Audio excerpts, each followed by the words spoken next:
চোখের জলে ভাসিয়ে দিলাম মনের ঠিকানা, খেয়াল শোতে চাইলে তুমি অন্য মোহনা, তবু তোমার জন্য মনের দুয়ার খোলা যে রাখবো, শুধু তোমারই থাকবো, শুধু তোমারই থাকবো, শুধু তোমারই থাকবো। দেব না দুর্ছলনা, ভুলে যাও যদি আমায়, এভাবেই বাসবো ভালো চিরদিন আমি তোমায়। দেব না দুর্ছলনা, ভুলে যাও যদি আমায়, এভাবেই বাসবো ভালো চিরদিন আমি তোমায়। যদি কারো হৃদয় ভাঙে, লিখো প্রেম আমার নামে, আমি আজ বিদায় জানালাম। সুখে থেকো, ভালো থেকো, সুখে থেকো, ভালো থেকো, দূর থেকে চাইবো, তবু তোমার জন্য মনের দুয়ার খোলা যে রাখবো, শুধু তোমারই থাকবো, শুধু তোমারই থাকবো, শুধু তোমারই থাকবো। এখন ফোকলা এই গানটা ছাড়া কিচ্ছু করছে না, কিন্তু দেব না দুচ্ছলনা, দুচ্ছলনা বদনামও করে যাচ্ছে আর ফোকলা এই গানটা গেয়ে যাচ্ছে। কিন্তু দুশ্চরিত্র বলাটা কিন্তু কেউ থামলো না, কেউ না কেউ বলেই যাচ্ছে দুশ্চরিত্র, দুশ্চরিত্র, দুশ্চরিত্র। হাই ফ্রেন্ডস, সোমা ওয়ার্ল্ডে তোমাদেরকে অনেক অনেক স্বাগত আর অনেক অনেক ভালোবাসা। চলে এসেছি আবারও আর একটা ভিডিও নিয়ে। আচ্ছা দেখো, এই যে টিনাকে দুশ্চরিত্র, এই যে আমাদের তুনা তুনা তাতা তুনা তাতা তুনা ওইদিককার সব ওর লিগেল টিমরা বলছে যে ওকে দুশ্চরিত্র বলা হয়েছে, এই বলেছে। আচ্ছা ফার্স্ট কথা একটা বলি,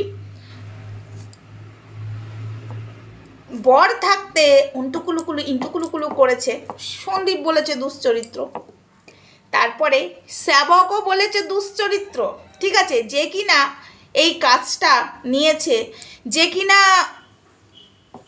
টিনার পাশে দাঁড়িয়ে টিনাকে সাপোর্ট করার কথা, টিনাকে সাপোর্ট না করে দুশ্চরিত্র মহিলা, ওর কেসটা তো নিলাম সোমা, ওই সেবক দাদা বলছে সোমা ধরিত্রী কেসটা তো নিলাম, কিন্তু যা বুঝলাম দুশ্চরিত্রা, এক পুরুষে মন ভরবে না ওর, এই ফোকলার সঙ্গে ওর হবে না। কি সেবক দাদা, কথাগুলো ঠিক বলছি তো? বুকে হাত দিয়ে, তোমার দুটো ছেলে আছে তার মাথায় হাত দিয়ে বলো তো সেবক দাদা। সোমা ধরিত্রী কেসটা তো নিলাম, চোখ দেখেই বোঝা যাচ্ছে আমার দিকেই ইয়ে করছে, আমাকে দেখেই ক্রাশ খেয়ে গেছে। কি সেবক দাদা, এবার উগলাতে বসলাম, এতদিন আমি উগলাইনি তো, এইবার দেখো কি করে উগলাতে বসছি আমি। হ্যাঁ মনে পড়ে, মনে করে দেখো তো, 1 ঘন্টার বেশি কথা বলেছিলে, মনে করে দেখো তো কার সাথে, মনে করে দেখো তো, তারপরে নাকি তুমি সব বুঝতে পেরে গেছিলে, তোমার বাড়িতে কিছুক্ষণ আসাতেই তুমি বুঝতে পেরে গেছিলে, 1 ঘন্টা কথা বলেই তুমি বুঝতে পেরে গেছিলে সে দুশ্চরিত্র, এক পুরুষের মন ভরবে না। এর এক কথায় তুমি ইঙ্গিতে বলেছিলে আমাদেরকে এ হলো 12 ভাতারি, বলেছিলে না সেবক দাদা? বলেছিল, কিন্তু তোমাকে এই কথাটা আমরা বলেছিলাম না, না একটা মেয়েকে বলো না এরকম করে। হ্যাঁ ও স্বামীকে ছেড়ে ফোকলার হাতটা ধরেছে, এটা ঠিক করেনি, বাচ্চাটার কথা ভাবতে হতো, হয়তো ফোকলা ভালো রাখবে সন্দীপের থেকে, আমরা এটা বলেছিলাম তো, বলেছিলাম না সেবক দাদা? কি বলেছিলাম?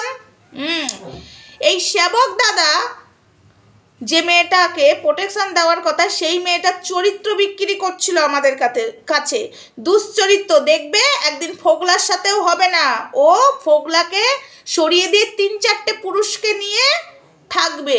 তার মানে এই কথাটা কিন্তু একদম সেবক দাদা রাইট বলেছিলেন, এই কথাটার সঙ্গে মিল হয়েছে।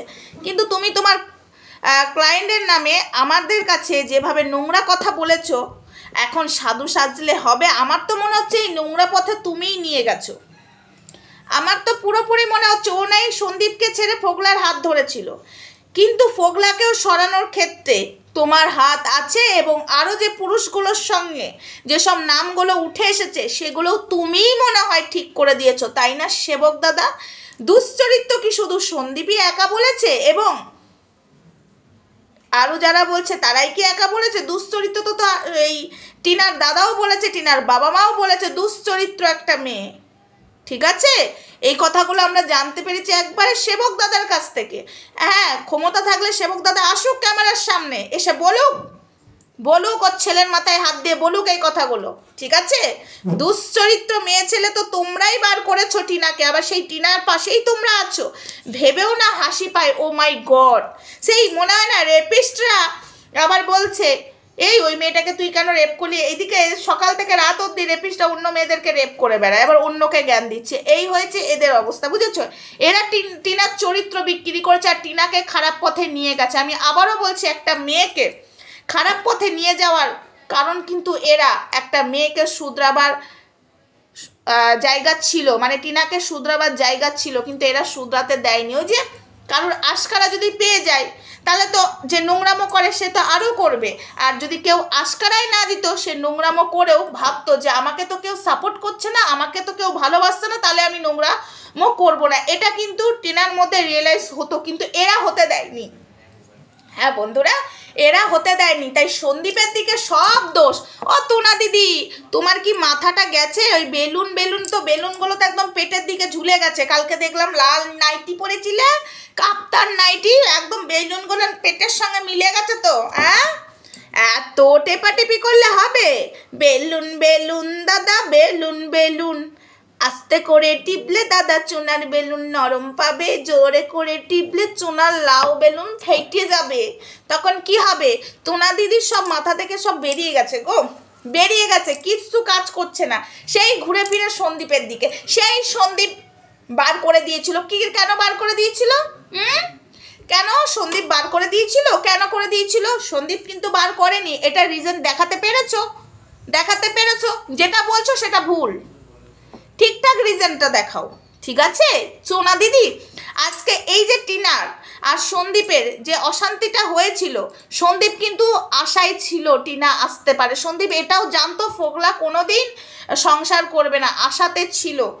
যদি সেই আশাটার মধ্যে বিষ না ঢালতো কেউ, এবং টিনা মানে সন্দীপের কথা শুনে যদি মনে একটু আসতো, সেই জায়গাটাও তোমরা আসতে দাওনি, আর সন্দীপের মনে বিষটা ঢেলেছে। আমি ভাই স্পষ্ট কথার মানুষ, আমি কোনো পক্ষকেই সাপোর্ট করতে পারছি না। না সন্দীপের পাশে যারা দাঁড়িয়েছে তাদেরকে সাপোর্ট করতে পারছি, না টিনার পাশে যারা দাঁড়িয়েছে তাদেরকে সাপোর্ট করতে পারছি। এত কিছু করার পরেও সন্দীপ কিন্তু বলেছিল টিনার আশায় আছি, টিনা চলে এসো, ওই ছেলে তোমাকে রাখবে না, ওই ছেলে নিজের স্বার্থে তোমাকে ব্যবহার করছে। আজকে তো মিললো। আজকে দেখো ফোগলা যদি টিনাকে ভালোবাসতো না, আজকে এই জিনিসগুলো যে প্রুফগুলো দিয়েছে, তোমরা রেকর্ডের কথা ভাবছো তো, তোমরা ওই চিন্তাতেই থাকো। টিনা ফোগলা কতটা মাস্টার মাইন্ডের ছেলে তোমরা জানো না, ঠিক আছে? ওই যে সিসি ক্যামেরা, আমি একটা কথা তোমাদেরকে এইটুকু বলে দিচ্ছি, ওই যে সিসি ক্যামেরা ফুটেজ টিনার একদম দুয়ারের ওখানে, কে ঢুকছে না ঢুকছে ওই সিসি ক্যামেরা ফুটেজে একদম সবটা চলে আসে, একদম, ঠিক আছে? সেটা অবধি রেডি করে রেখেছে, তোমাদের ধারণার বাইরে, ঠিক আছে? ধারণার বাইরে। আর রেকর্ডের কথা বলছো, এরা কেউ রেকর্ড শোনাবে না, ওই রেকর্ডটা নিয়ে যেটা হয়নি সেটা বলেছি। আজ কথা দিয়ে গেলাম তোমাদেরকে, রেকর্ডটা শোনাবো, 1 মাস লাগবে না, যে কাজটা শুরু হয়ে গেছে, হয়ে গেলেই রেকর্ড তোমাদেরকে শুনিয়ে দেবো ফোগলা কি বলেছে। তারপরে রইল বাকি ফোগলা কি প্রুফ দিয়েছে, সেটাও তোমরা সবটা জানতে পারবে। জানতে তো তোমরা পারবেই, এটা তোমাদেরকে আমি গ্যারেন্টি দিলাম, কি প্রুফ দিয়েছে তোমরা জানতে পারবেই, ঠিক আছে? কিন্তু বেকার সন্দীপকে দোষারোপ করো না এখানে, সন্দীপকে দোষারোপ একদম করো না। সন্দীপ কিন্তু চেয়েছিল টিনা আসুক ফিরে, টিনা তুমি চলে এসো, বাচ্চার মুখের দিকে তাকিয়ে। সেই ভিডিও ফুটেজগুলো রয়েছে, তোমরা একটু দেখো, এখনও সন্দীপের ভিডিওগুলো চলছে, দেখো একটু চ্যানেলটা ঘেটে। তাই সন্দীপের দিকে আঙুলটা এমনভাবে তুলো না যে তোমাদের দিকেও অনেক কিছু আঙুল তুলবো, অনেক কিছু বেরিয়ে আসবে, ঠিক আছে? যেমন চুনা দিদির রাত্রি 2:30টার সময় সব কটা ঝোলা লাউগুলোকে দেখাচ্ছিল সোনারা, মানে চ্যানেল দাঁড় করাবার জন্য লাউ দেখাচ্ছিল চুনা দিদি। মানে কি করে পারে ভাই নোংরামোটা করতে, কি করে পারে? বড় বড় জ্ঞান দিচ্ছে এখানে। সে একদিন নিজে নোংরামো করেছে সোশ্যাল মিডিয়াতে। অবশ্য পরকীয়া যে করে সেই তো পরকীয়াকে সাপোর্ট করে, তাই না? আজকে টিনাকে যদি, আমার মন বলছে আজকে টিনাকে যদি এরা ঠিক পথে আনতো, আজকে পুরোটা টিনার ক্ষতি ছাড়া এরা কিচ্ছু করলো না, টিনার খারাপ ছাড়া এরা পুরো সর্বনাশ করে দিল। এবং সেবক দাদা অবধি, সেবক দাদা টিনার চরিত্র শুধু আমাদের কাছেই না, অনেকের কাছেই বলেছে, অনেকের কাছেই বলেছে, ঠিক আছে। এবং যেদিন কেসটা নেয়, আমি আজকে বলে দিচ্ছি, টিনা যে বেরিয়ে গেল, টিনার পেছন পেছন দুটো ছেলেও লাগিয়ে দিয়েছিল টিনা কার সঙ্গে যাচ্ছে না যাচ্ছে, ঠিক আছে। সেবক দাদা দেখো, সরি, কাউকে বলতে না করেছিলে বলে ফেললাম। আরও অনেক কিছু, এই যে বললাম না, বসলাম যখন, এবার তোমার কেচ্ছা খুলবো, আজকের পর থেকে তোমার অনেক কিছু বলবো, ঠিক আছে। দয়া করিয়া এই যে টুনা দিদি, সব দোষটা সন্দীপের ঘাড়ে দিও না। আজকে সন্দীপ আগলে রাখতে চেয়েছিল। সন্দীপ এত কাণ্ডের পরেও, ফোগলার সাথে চলে যাওয়ার পরেও সন্দীপ বসেছিল যে টিনা আসবে।